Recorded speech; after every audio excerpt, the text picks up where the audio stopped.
આવી છે હેડક્વાર્ટરમાં નોકરી સોંપણીમાં વહીવટનો ઓડિયો વાયરલ થયો છે। એસીપી અને પીઆઈ વહીવટ કરતા હોય એ પ્રકારનો ઓડિયોમાં ઉલ્લેખ છે।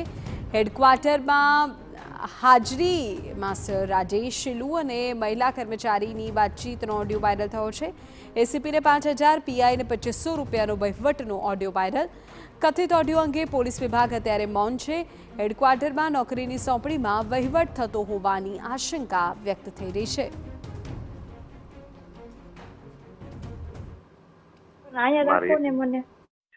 એટલે ઈ તો હવે મારે કાલે આટલી આ પાડી છે એટલે એને કહી દઈશ કે સાહેબ ઈ તમે ઝાલા સાહેબને એમ કહી દેજો કે ભાઈ એને તમે ડિસ્ટર્બ ન કરતા, એટલે કીધું તમારું તમને આવી જશે। એટલે તમારે ઝાલા સાહેબ કેટલા માંગે છે?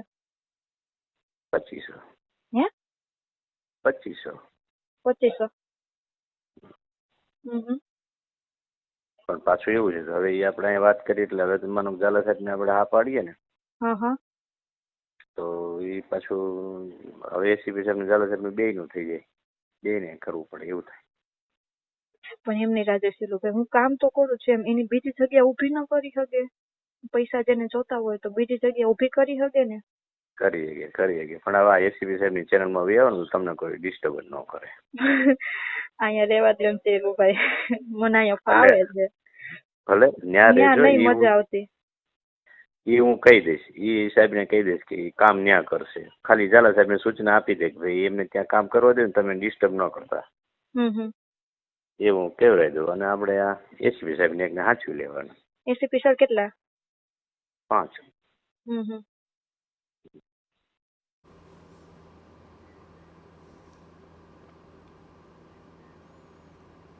આજ મુદ્દે વધુ જાણકારી મેળવીએ અમારા સંવાદદાતા મોહિત ભટ્ટ આપણી સાથે અત્યારે રાજકોટથી લાઈવ જોડાઈ ગયા છે।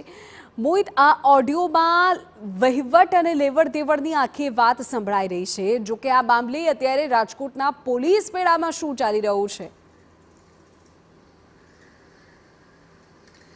વિધિ, પોલીસ હેડક્વાર્ટરમાં જે કર્મચારીઓ છે તે કામ કરતા હોય છે તેમની જે મુખ્ય કામગીરી છે તે હોય છે કે તેમને કોઈ પણ જગ્યાએ બંદોબસ્ત હોય તો ત્યાં તેમને જે બંદોબસ્તમાં આપવામાં આવે છે। આ ઉપરાંત કેદી પાર્ટી છે તે આપવામાં આવી છે। કોઈ કેદીને જે મુદ્દત માટે બહારના જિલ્લામાં અથવા તો બહારના રાજ્યમાં લઈ જવાના હોય તો તેમાં તેની કામગીરી છે તે સોંપવામાં આવતી હોય છે ને આ ઉપરાંત પોલીસ વિભાગને લગતી હેડક્વાર્ટરને લગતી કામગીરી છે તે સોંપવામાં આવતી હોય છે। આ કથિત ઓડિયો જે વાયરલ થયો છે તેમાં કેટલીક કામગીરી સોંપવાને લઈને કોઈ વહીવટ ચાલતો હોય તેવી વાત છે તે સામે આવી છે।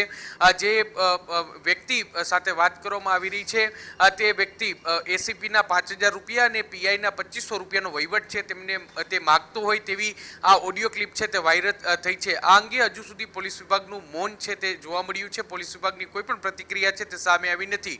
કથિત ઓડિયો સાચો છે કે ખોટો તે પણ એક મોટો સવાલ છે અને જો આ વિડીયો જે ઓડિયો છે તે જો ખોટો હોય તો જરૂરથી જે વ્યક્તિ દ્વારા આ ઓડિયો વાયરલ કરવામાં આવ્યું છે તેની સામે સખ્ત કાર્યવાહી કરવી ખૂબ જ જરૂરી છે। અને જો આ ઓડિયો સાચો હોય તો જે પણ જવાબદાર પોલીસ કર્મી છે તેની સામે કાર્યવાહી થવી ખૂબ જ જરૂરી છે।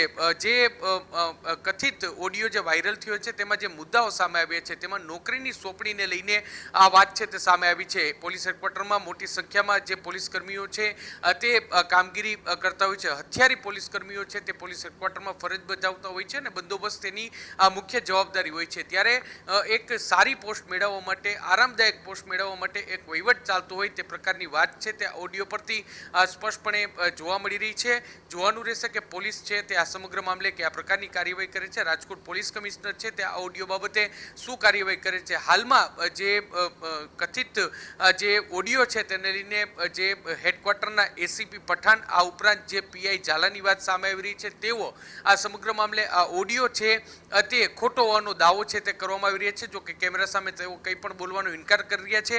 જોવાનું રહેશે કે ઓડિયોને લઈને પોલીસ વિભાગ છે તે કયા પ્રકારની કાર્યવાહી કરે છે। જી બિલકુલ મોહિત, સવાલો અનેક છે કારણ કે રાજકોટ પોલીસ આતું ચલો ઓડિયો કે વહીવટની વાત થઈ, આ પહેલા પણ અનેક મુદ્દાઓને લઈને વિવાદમાં આવી ચૂકી છે।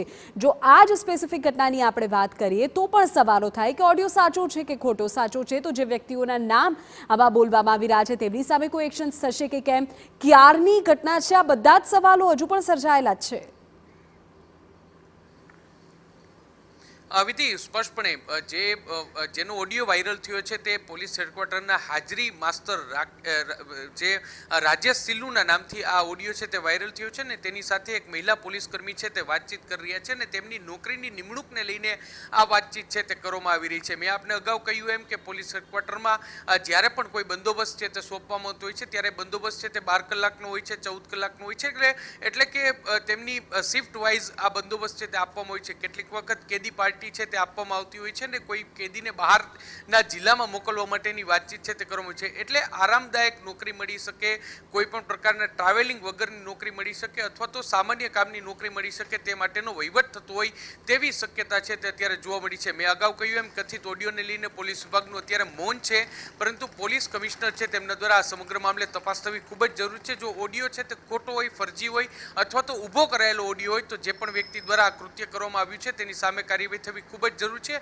અને જો ઓડિયો સાચો હોય ને પોલીસ હેડક્વાર્ટરમાં આ પ્રકારનો વહીવટ કરવામાં આવતો હોય તો જરૂરથી જવાબદાર પોલીસ કર્મીઓ છે તેની સામે કાર્યવાહી થવી ખૂબ જ જરૂરી છે. જી બિલકુલ મોહિત, આગળ પણ આ મામલે આપની પાસેથી અપડેટ મેળવીએ છીએ. તો મારા સંવાદદાતા જે પ્રકાર જણાવી રહ્યા છે કે અત્યારે પોલીસ વિભાગના એક પણ અધિકારી કેમેરા સામે કંઈ પણ કહેવા તૈયાર નથી, પરંતુ આ ઓડિયોએ ચર્ચા જરૂર જગાવી છે. સૌથી પહેલો સવાલ તો એ કે શું આ ઓડિયો સાચો છે? જો સાચો છે તો શું કાર્યવાહી થશે કે કેમ?